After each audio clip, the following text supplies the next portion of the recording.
Patrick Sintas et la Ralme, anciennement édition du Chasseur abstrait,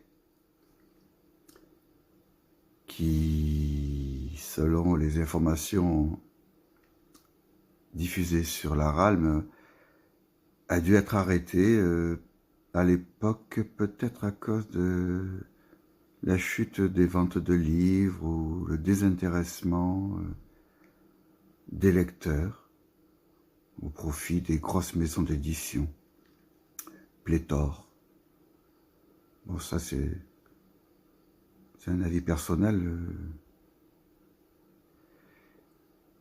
Ensuite, Patrick Sintas,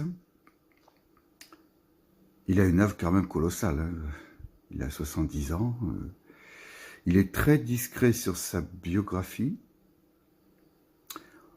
mais à travers ses textes de science-fiction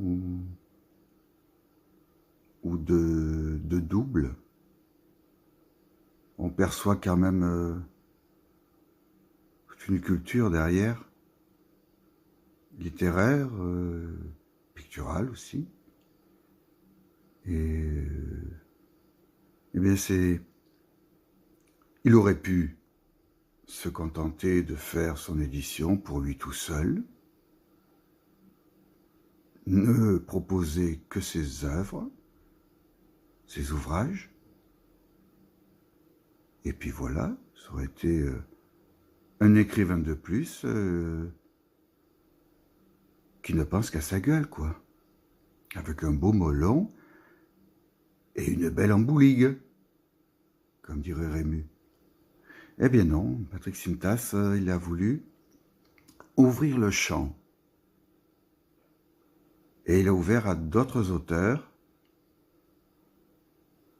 talentueux, je dirais, chacun dans sa spécificité, dans son domaine. Et c'est ce qui fait la richesse de ce site, Ralme. Voilà.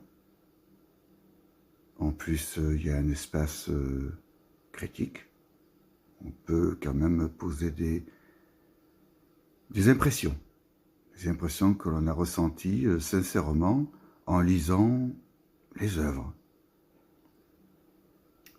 Et ce, sans connaître véritablement les auteurs. Hein. C'est le texte qui parle. C'est comme en peinture. Un tableau parle. Un dessin parle.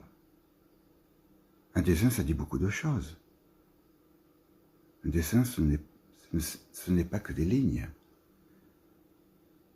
Il y a une histoire dans l'écriture et dans le dessin. Une histoire qui remonte il y a très très très longtemps.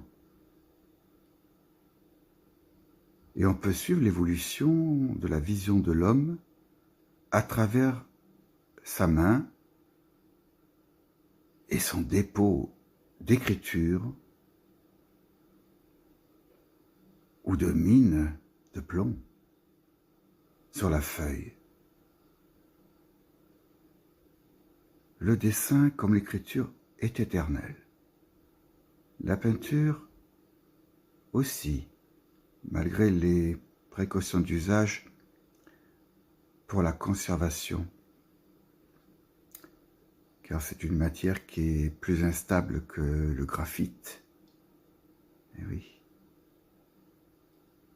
Voilà, donc c'était mon impression sur Patrick Sintas et l'édition Ralme. Voilà, c'est tout pour aujourd'hui.